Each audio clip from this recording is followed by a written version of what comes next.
Christy Shriver, and we're here to discuss books that have changed the world and have changed us. And I'm Gary Shriver, and this is the How to Love Lit podcast. Today is our third episode discussing the book that changed Tolkien's life forever, The Hobbit. In episode 1, we spent most of our discussion talking about Tolkien, the man, and the world in which he lived. In episode 2, we talked about Tolkien's secondary world and the concept behind it, and the Silmarillion. We read through Bilbo's adventures in the Misty Mountains, his meeting with Gollum, and his discovery of the magical ring. And today, we will journey onward all the way to the next mountain, the Lonely Mountain, and we'll meet its chief resident, Smaug. Smaug. Everyone has to love Smaug.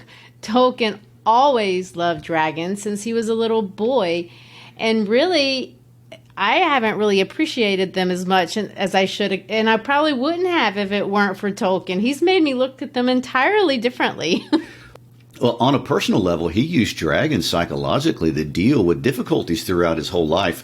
When his mother died and he had to live with a cruel relative, he looked for them. He did the same thing after he moved to boarding school and later on in the war. So in a sense, dragons were an old friend, and they were a way to conceptualize and manage a danger beyond what he knew how to manage. Which is really interesting that he was able to psychoanalyze himself, I guess. I don't know.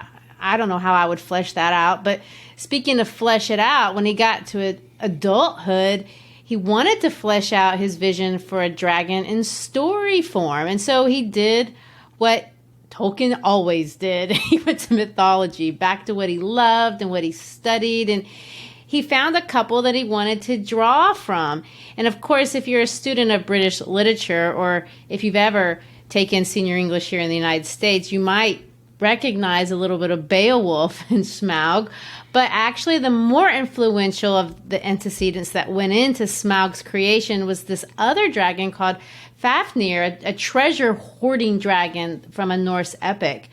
Tolkien said this about dragons, and I love to quote Tolkien, but he said this: "Of course I, in my timid body, did not wish to have them in the neighborhood."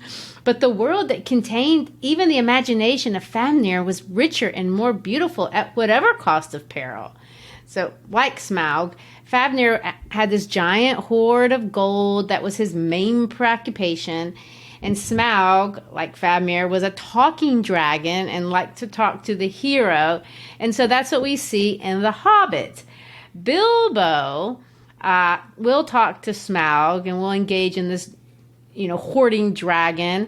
But in case you're wondering, from the Norse story, the hero's name was Sigurd. Well, before we get into all that and the many other antagonists Bilbo meets before he gets to Smaug, we need to make mention of Tolkien's very famous relationship with another writer of fantasy, C.S. Lewis, and their little group that they called the Inklings. Yeah, and before you mentioned that to me, I didn't know a lot. I actually never even heard of the Inklings, to be honest. But those two really are an interesting pair. Tolkien and Lewis, they met, not surprisingly, at a faculty meeting in 1926 at Oxford. Lewis, of course, ironically describes Tolkien, and let me quote him. He says this: "He was a smooth, pale, fluent little chap. No harm in him. Only needs a smack or so." Lewis was already well established in the English faculty, so here's the upstart coming in, I guess, in Tolkien. But Tolkien wasn't in the prestigious fields either. He was studying the history of languages and linguistics, which wasn't near as prestigious as some of the other colleges. And he didn't even like literature, ironically. He didn't like anything past the medieval period. So, in other words, Lewis, from the very beginning, had more prestige. He was more recognized, and their whole lives was the more celebrated of the two men. So, what drew them together? Well, they both really did have this love of old myths and literary histories and stories that nobody else in their world really cared about. And so they could talk about those things. But honestly, as the relationship developed, they learned that they had a lot more on a personal level in common. Neither one of them liked technology. They were leery of it to the point that neither one of them owned a car. But they both ignored current politics. They'd both served and survived, obviously, World War I. But interestingly enough, let me say that correctly, both of them had lost their parents early in childhood. We might have mentioned this in episode 1, but Tolkien now famously started his first little literary club they called TCBS when he was in high school before the war. And he and his friends would get together and read original compositions to each other while drinking tea. If you've seen the movie Tolkien, that's the part of Tolkien's life that the movie features. But as an adult, Tolkien started a more famous little club or a literary society for the same purpose. This one was called the Inklings and consisted of several male friends doing basically the same thing. They would get together in Oxford in a pub called the Eagle and Child. I'd like to visit that one day. Yes. It was in the back of the pub in a little room called the Rabbit Room that all the creative magic happened. And the men met there every Tuesday morning from 1939 to 1962. That's not a short period of time. That's a commitment. I mean, they would bring whatever chapters they had written that week from the books they were writing, not academic writing, but fun stories, and they would read them out loud to each other. And the original purpose was just to have a creative outlet for male bonding, if I can use that word, friendship making. It was a reason to get together, and they would smoke and drink beer and discuss the stories. And Tolkien called Lewis Jack, and Lewis called him Tollers. But obviously, out of it came products for its two most famous members, that were highly and ultimately monetized. And, I'd say so. And I will add, Lewis and Tolkien weren't the only Inklings. They are just the two we all know. You'd hate to be the other members, like, dang it, how come I can't get my book published? But these two really were such a funny pair. They remind me of, maybe the Muppet Cranky Old Man or something like that. And the things that they said about each other, it was a mixed bag. Some of it was sweet, but some of it really wasn't. Tolkien later on in life said this, and this is sweet. He said this: "The unpayable debt that I owe to Lewis was not influence as it is normally understood, but sheer encouragement. He was for a long time my only audience. Only from him did I ever get the idea that my stuff could be more than a private hobby. But for his interest and unceasing eagerness for more, I should never have brought The Lord of the Rings to conclusion." That's so sweet. But then he goes on to admit, and I won't read the whole quote, but he doesn't like the Narnia books at all. And then he goes on to say that Lewis never really liked The Lord of the Rings. Wow, that's so amazing. The two biggest books to come out of those I know. books. I guess I'll quote Tolkien, because the way he says stuff to me is funny. He said that Narnia was, quote, outside the range of my sympathy as much as my world was outside his. Isn't that strange? I like both of the worlds. I don't know why they have to be in conflict, but 4 years after Lewis's death, Tolkien again says this: "To tell the truth, Jack never really liked hobbits very much." Then again, Lewis would complain about Tolkien, and he said this: "Tollers was a perfectionist and never keen to accept advice. His standard of self-criticism was high, and the mere suggestion of publication usually set him upon a revision." They do sound like the cranky old men from the Muppet Show. No, they do. Well, their lives, for better or for worse, were intricately linked, and their futures and fates and their legacies really are connected. The most famous moment of their relationship comes down to a single night, September 19, 1931. The men were walking the grounds of the university, and they were talking, and the conversation went into spiritual things. Lewis was an absolute atheist, and he could not grasp how any intelligent person would embrace Christian theology. He especially had a hard time with the resurrection of Jesus Christ. Well, Tolkien, and we've already talked about this, was a devout Catholic, absolutely committed and thoroughly well-grounded in theology. And they respected each other. And so this conversation, about these two contrasting different worldviews went on and on. until 3 o'clock in the morning. And a lot of what was said is actually documented. Lewis famously said that night to Tolkien, myths are lies. But Tolkien more famously rebutted him, and he said, no, myths are not lies. And he spent the night illustrating for Lewis in a convincing way, and really did change his mind, that the ancient pagan mythology that he had spent his entire life studying actually illustrated and supported key points of Christianity and was absolutely in full harmony with Christian ideals. Now, for those of us who, we don't know that much about ancient mythology, and we might recognize just a few examples here or there. We might recognize, and if you want to read this is all really thoroughly documented on the internet and so many different sources, but he illustrates this, among other things, through Beowulf to make his point. Because for Tolkien, mythology, and Tolkien's not the only person who believed this. Obviously, lots of psychologists and mythologists have said this, but he really believed that all the truth of human experience is passed down from generation to generation, often in these stories. He said this, we, and I'm going to quote him, the moderns are like dwarves perched on the shoulders of giants, the ancients. The ideas of superior good, honor, chivalry, these were very essential to the mythology that Tolkien and Lewis were really familiar with. But Tolkien's going to argue that they're actually Christian virtues fleshed out in story form in a way for people to understand.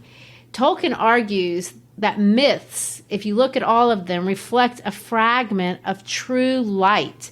And at the end of the night, he concluded with this other very famous line. He says this, the story of Christ is simply a true myth, a myth working on us in the same way as the others, with the tremendous difference that it really happened. Well, of course, from there, Lewis converted and became probably one of the most famous apologists of Christianity in the modern era. Which is so ironic because Tolkien never did, and he was the first, I guess, theologian. Right. Well, just as Lewis launched Tolkien's career as a fantasy writer, Tolkien launched Lewis's career as an apologist. Irony. And we all know that Lewis's fame, at least in this day, has far exceeded Tolkien's. Yes, and I think that really, over time, got to Tolkien. And I don't know this, but from what I've read, that seems to me to be a little bit of the root of what, created the misunderstanding that ended up developing over the years. Tolkien wrote in 1964 that their relationship had soured, and he says this, we saw less and less of one another after the influence of Charles Williams, and still less after his very strange marriage. A woman got in the way. Yes. It's kind of sad, though. Lewis was 7 years younger than Tolkien, but he died 10 years before Tolkien did. And when Lewis died, which, by the way, was the exact same day that JFK was shot, Tolkien wrote to his daughter how he felt about it. And he said that, and I quote, Jack's passing feels like an axe blow near the roots. So after all the estrangement, all the, quote, souring, there was a bond. Well, of course, and all that rivalry likely felt petty at that point in his life. And anyway, I know that was a tangent, but because that relationship is so famous, it felt wrong to really not address it and talk about it. Oh, absolutely. And I have found it really fascinating, especially when you see how important platonic relationships are to Tolkien and how embedded they are in his writings. The relationship, of course, between Frodo and Sam in The Lord of the Rings is the most famous. But even here in The Hobbit, this is about groups of men bonding. We see Bilbo bond with the dwarves and then Gandalf in his own way. There's this reoccurring theme of loyalty really almost in every single chapter of the whole book. Anyway, we left off last week in our discussion with Chapter 5, and today we'll try to make it all the way to Chapter 15. And what we're going to see in these chapters is this obvious pattern, almost a redundancy. In every single chapter, Bilbo and the dwarves will come up with a challenge. and they'll almost get taken down, but we'll watch Bilbo over this process slowly grow up and eventually morph into a leader and eventually our hero. In chapter 6, Bilbo just isn't very noble at all. He's quite helpless. He's horrified. He hangs on for dear life while being carried away by eagles and tries to be avoided being eaten by wolves, but he can't even do that by himself.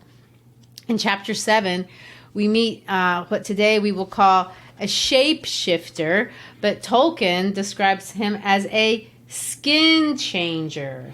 Well, when I read his description at first, I thought the book was saying that he shed his skin or something, but it really means he can turn into a bear whenever he wants to. He's what we call a superhero, or at least maybe an X-Man. Exactly. And here, Tolkien is a precursor to Marvel. But of course, Bjorn, although he does surface at the end of the book as an important figure, is not our hero. Our emerging hero is Bilbo. But here again, at least at this point, Bilbo is small and unimpressive and almost every way clearly out of his league. What we are supposed to be noticing, though, is in terms of his character development.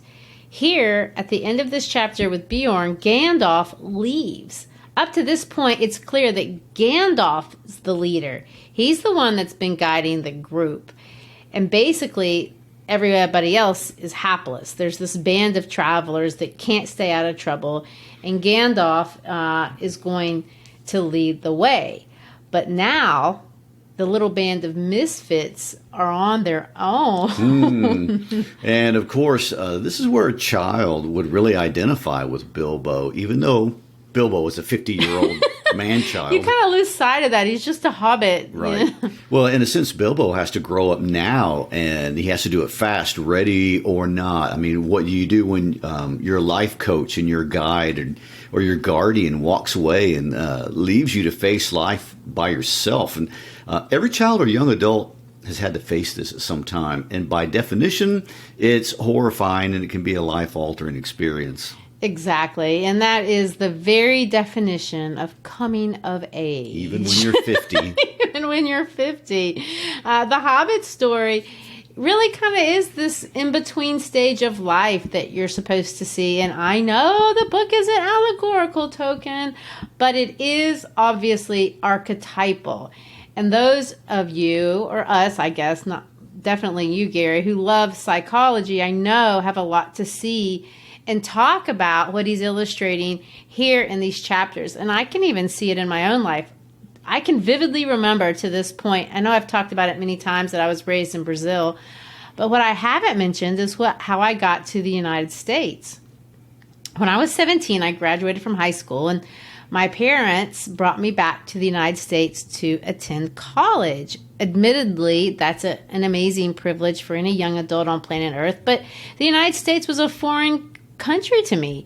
They gave me a car I'd never driven before. They taught me how to do laundry, and embarrassingly, something I'd never done before. And now I was at this public laundromat, and they dropped me off at a university in a town and in a state that I had never been before in my entire life. And I felt every bit like Bilbo as I watched them drive away. I could imagine how he felt when he watched Gandalf walk off. I will never forget those feelings. I was horrified, and I might as well have been dropped off in Mirkwood Forest getting ready to see some gigantic spiders.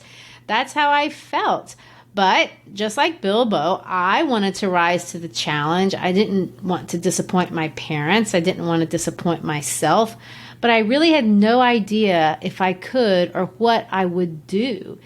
And like Bilbo and like all of us, what happened to me after that day was a collection of ups and downs and wins and losses. And I experienced my own hiccups. I'll just admit right now, I flipped a car pretty much a few weeks after I got it. But, you hope that you make it through. True. And although my story isn't quite that dramatic, going to a big university after growing up in Lawson, a town of 1,500 people, it pretty much felt exactly the same way. And that story of growing up and facing the adult world is replicated in the life of every child in every culture in every era. Although it looks differently from culture to culture, spiders and forests and eagles and wolves are great illustrations of how these growing up experiences feel. And they're kind of cross-cultural. Everyone can understand that. That's why they're archetypal. I mean, guess so. And I like the idea that Tolkien threw in this little concept of the dream dinner, where every once in a while you just go to your happy place in your mind and have a dream dinner of what life used to be like in that comfortable place in your Hobbit hole, whatever that is for you. I mean, for me, it was my old bedroom jamming out with my first electric guitar. I can only imagine. Did you have a mullet? I'm going to plead the Fifth Amendment on that. All right. Well, here we're in the forest with spiders, and Bilbo will begin to have victories, and we're going to start to see his confidence go up, and we're going to see that he becomes a leader. He rescues the dwarves, go Bilbo, all by himself from the spiders. And then again in chapter 9, he rescues them again from the wood elves. Well, I also want to point out that Bilbo learns how to use the tools at his disposal. And this is a very important developmental concept. Bilbo is little. He will never be a wizard or an elf. He won't even be a dwarf. And he doesn't ever one time bemoan what he isn't. Bilbo accepts himself and he takes on this identity as a burglar, although he's obviously the most honest I know, it's like ever. He doesn't even know what that is. Right. But he hones the things about him that are personal strengths, and he gets better at those things. And he's quiet so he can go around undetected. He has this little knife that he affectionately names Sting. And he learns how to use that. That doesn't sound very threatening, does it? Anyway, these are all things that all people who develop healthy self-esteem eventually learn to do. And I have to identify and maximize my personal strengths and stop looking at others or trying to be like them. Bilbo can never be a wizard or a dwarf, but a hobbit has its own advantages, as all the readers in the book soon discover. I know. When I read these books, I always think about, I wonder which creature I would want to be. I definitely don't want to be a dwarf. But anyway, and here we see Tolkien or Bilbo clinging to certain moral values. And that's why the claim has been made against Tolkien that these books are Christian morality tales, and maybe in a sense they can't but not be, because he will obviously write out of his own sense of morality. But in the other, in a more, I guess, obvious way, they're just not. There is no God in Middle Earth. There are no churches. No one prays. You'd think if you were ever going to pray, you might do it in a dark tunnel by yourself. With the spiders. But that's not even a joke in the book. It doesn't exist. This type of thinking doesn't exist in Middle Earth. The primary supernatural element is magic. But another supernatural element, and it's kind of understated, but if you look for it, you'll see it, is this idea of prophecy. And this is what I mean when people say there is this element of religious thinking in the book, the idea that there is a guiding hand of providence that's steering the course of events ever so subtly. You see this primarily through the character of Gandalf. He'll revisit that, obviously, over and over and over again. But it also surfaces a little here with Bilbo in the dwarves. Having said that, the most important thing I think that we're supposed to be noticing in all of these chapters, after Bilbo leaves the Shire up until he gets to the dragon, is this idea of building one's own self-reliance. What do you do when it becomes very obvious no one is coming to rescue? No one is coming, yeah. In the case of the wood elves, you stuff all of your friends into barrels and hop on a barrel yourself and float down a river in the middle of the night. That sounds fun when you say it, but in the book it really did seem uncomfortable. I can imagine it was not good. But it did the trick. And then once you get to the bottom of the river, you got to make friends out of the people that help you get out of the barrels. But anyway, by the time we get to chapter 10, Bilbo gets the dwarves out of the barrels, and there is no doubt that at this point in the story, no one's contesting the leadership. Bilbo's the man. Let's read that part. Well, here we are, said Thorn. And I suppose we ought to thank our stars and Mr. Baggins. I am sure he has a right to expect it, though I wish he could have arranged a more comfortable journey. Still, all very much at your service once more, Mr. Baggins. No doubt we shall feel properly grateful when we are fed and recovered. In the meanwhile, what next? I suggest Lake Town, said Bilbo. What else is there? Notice the reversal of leadership roles. Bilbo is answering the question about what next. Go Bilbo! Later on, we're going to see he starts to think of himself as a leader. Gary, let's read that part towards the end of chapter 10. Then, as he had said, the dwarf's good feeling towards the little hobbit grew stronger every day. There were no more groans or grumbles. They drank to his health, and they patted him on the back, and they made a great fuss of him, which was just as well, for he was not feeling particularly cheerful. He had not forgotten the look of the mountain, nor the thought of the dragon, and he had besides a shocking cold. For 3 days he sneezed and coughed, and he could not go out, and even after that his speeches at banquets were limited to, "Thank you very much." Thank you very much. It's my best cold voice. Yeah. Well, besides the cold, it's really out of character for Bilbo not to enjoy all the eating and drinking. But he's thinking and he's worried because now as a leader, he has to think about what's coming next. We know that is Smaug, our favorite villain. Bilbo has to face the dragon.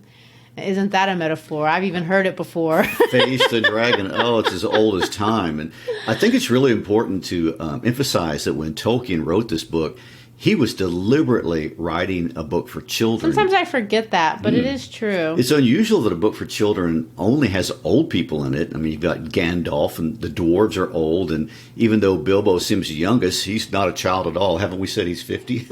More than once. But from a psychological perspective, this book pretty much is an attempt to illustrate the importance of rites of passage when we grow up and building the ability to face the chaos of your world. I mean, a dragon is nothing if not the primary historical archetype for chaos. That's what dragons do. They destroy, they wreak havoc. And if you think of every rite of passage as a door to the next phase of your life, which basically is an invitation to another set of challenges or another place of chaos. And in The Hobbit, there's basically a real door that Bilbo has to open to get to the next phase of his journey. And the book opens with a door. You remember Gandalf leaves the special words on Bilbo's door. And now in chapter 11, we find Bilbo once again sitting on a door, and he's left with options. He can go back. He can sit forever, which doesn't seem practical. No. Or he can go through the door, walk right into the dark and the awaiting chaos. And that's not even metaphorical. Well, the struggle inside of him is expressed. I like it. It's expressed by looking at the two sides of his family trees. And I've enjoyed this throughout the whole book. He keeps saying that he has his strong, adventurous side, the Took side, and of course that came from his mother. And then there's the reserved, timid side, the Baggins side, and that of course came from his father. Well, of course you would enjoy that detail. I know. I love the line. It's been more than once, but something Tookish woke up inside of him. But anyway, back to the door of this lonely mountain, and let me read it. A door 5 feet high and 3 feet wide was outlined, and slowly, without a swoon, swung inwards. It seemed as if darkness flowed out like a vapor from the hole in the mountainside, and deep darkness in which nothing could be seen lay before their eyes, a yawning mouth leading in and down. And of course they all look into the hole, and then they look at Bilbo, and then Thorin has these words of wisdom. Read what Thorin says.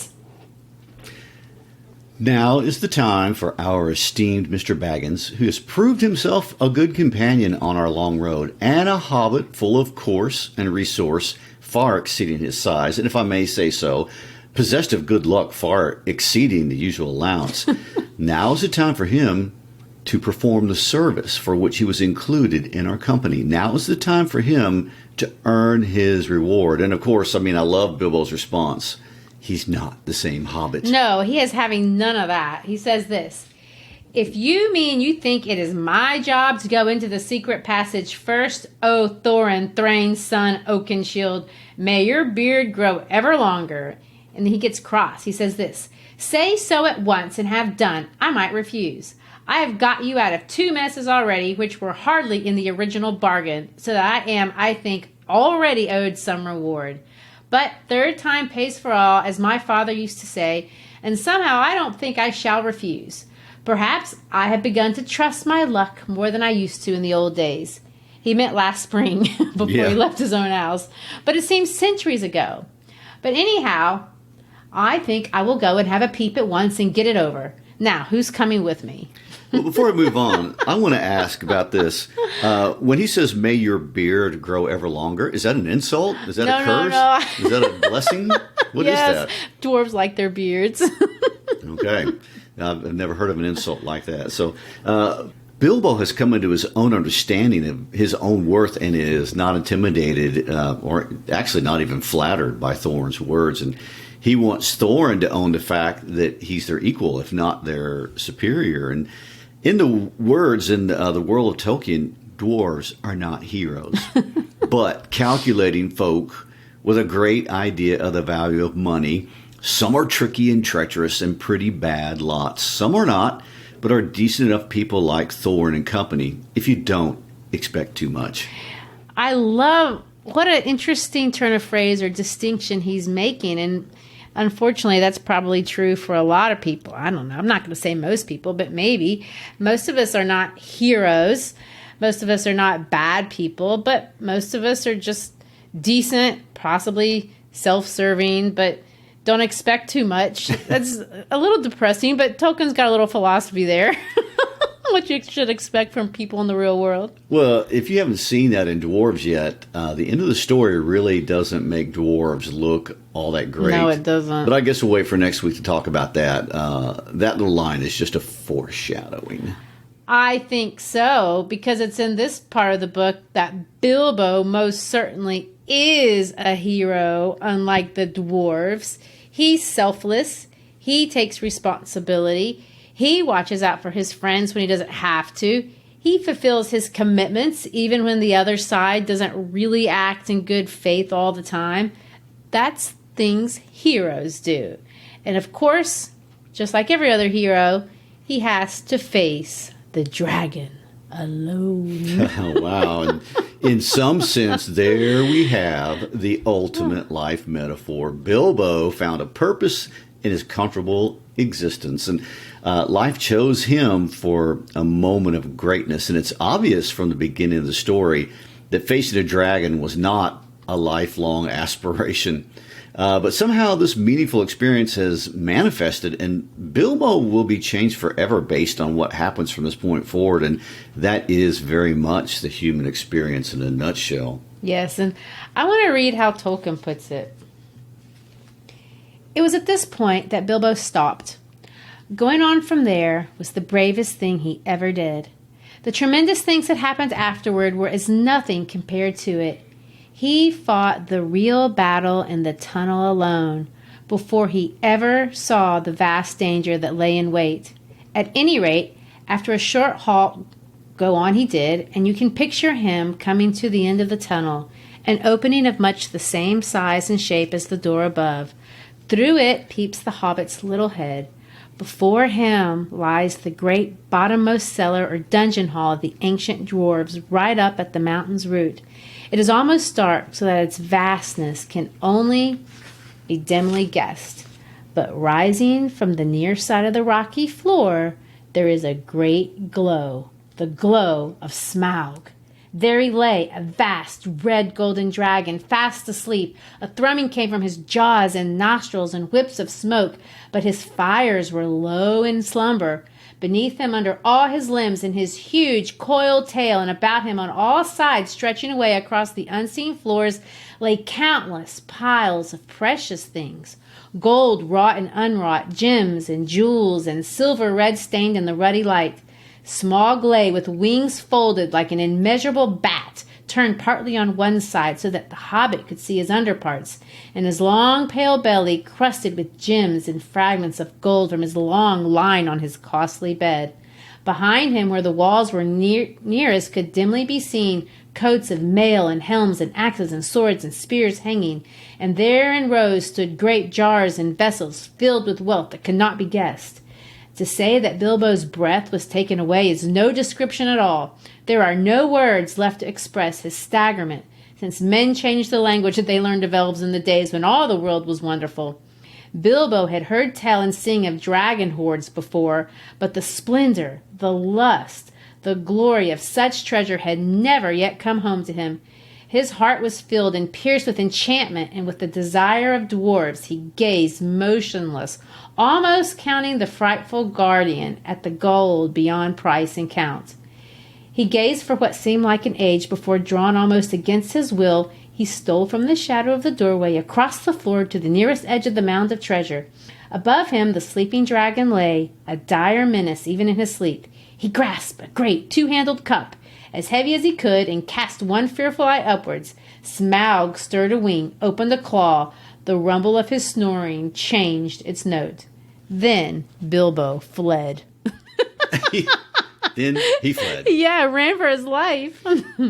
Well, good for him. Anyway, dragons are important in every culture. We can go back to the Egyptians, to the Chinese, to the Indians, the Babylonian myths. All of them have dragons. And even Judeo-Christian culture can claim a dragon if you consider that a snake is a form of a dragon.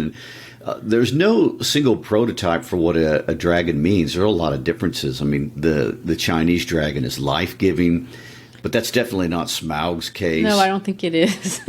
Persian dragons, by the way, are known to be creatures who hoard treasure, and they were slain by heroes. All right. And, what it means to face the dragon, like we see here in this story, is something we see in lots of stories. And it's usually something positive, and the experience of facing a dragon is meant to benefit the one who does indeed face the dragon. Well, in this story, it's going to work out that way.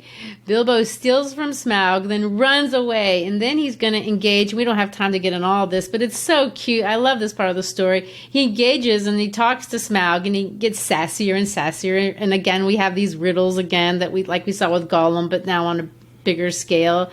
What we see in Smaug is another actually moral component to the story. We've seen the virtue of mercy before. We've seen the virtue of loyalty. But Smaug is going to personify a different, not virtue, but vice, because he is taken down not by Bilbo, but by himself. Smaug is taken down because Smaug is greedy. He is outraged when he figures out that somebody has taken something from him. And Tolkien, of course, slams rich people in the process. He says something about he lost his mind the way rich people do when they lose something they've never cared about before. But in Smaug's case, he loses his mind. Bilbo and the dwarves kind of get exposed. They have to make a decision how to get away from Smaug. And unfortunately, in order to get away from Smaug, they have to lock themselves inside the mountain, or they would have gotten killed on the outside from Smaug. And let's kind of read that little bit of the excitement. And not a moment too soon, they had hardly gone any distance down the tunnel when a blow smote the side of the mountain like the crash of battering rams made of forest oaks and swung by giants. The rock boomed, the walls cracked, and stones fell from the roof on their heads. What would have happened if the door had still been open? I don't like to think. They fled further down the tunnel, glad to be still alive, while behind them, outside, they heard the roar and rumble of Smaug's fury. He was breaking rocks to pieces, smashing wall and cliff with the lashings of his huge tail, till their little lofty camping ground, the scorched grass, the thrush's stone, the snail-covered walls, the narrow ledge, and all disappeared in a jumble of smithereens, and an avalanche of splintered stones fell over the cliff into the valley below. Smaug had left his lair in silent stealth, quietly soared into the air, and had floated heavy and slow in the dark, like a monstrous crow, down the wind towards the west of the mountain, in the hopes of catching unawares something or somebody there, and of spying the outlet to the passage which the thief had used. This was the outburst of his wrath when he could find nobody and see nothing. even where he guessed the outlet must actually be. And after he had let off his rage in this way, he felt better, and he thought in his heart that he would not be troubled again from that direction. In the meanwhile, he had further vengeance to take. "Barrel rider," he snorted, "your feet came from the waterside, and up the water you came without a doubt. I don't know your smell, but if you are not one of those men of the lake, you had their help. They shall see me and remember who is the real king under the mountain." He rose in fire and went away south towards the running river. Oh dear. And of course, the dragon goes nuts. Spoiler here, people running around, trying to escape. It looks like all will be lost. But then a bird who can speak to humans, I mean, don't look here for a literal reality, has overheard Bilbo describing Smaug's one little weak spot that he found when he was inside the mountain. So the bird tells another bird, who whispers the secret into the ear of a noble human.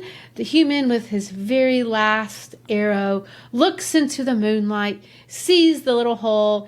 Smaug comes down. It's all very dramatic. Yes, it is dramatic and exciting. And although that would seem like the end of the story, the most exciting part is yet to come. Imagine killing dragons. That's not even the highlight. Right. Yeah.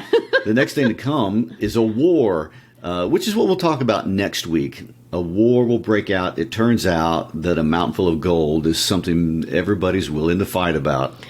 Yeah, I think we probably should have expected that. Yes. I look forward to the riveting conclusion. Thanks for listening and for being with us this week. We always like to ask you to text a favorite episode to a friend of yours and help us grow the podcast. And please be sure to check us out on all of our social media sites and on our website, howtolovelitpodcast.com. And you can also sign up for our newsletter. Thanks for being with us. Peace out.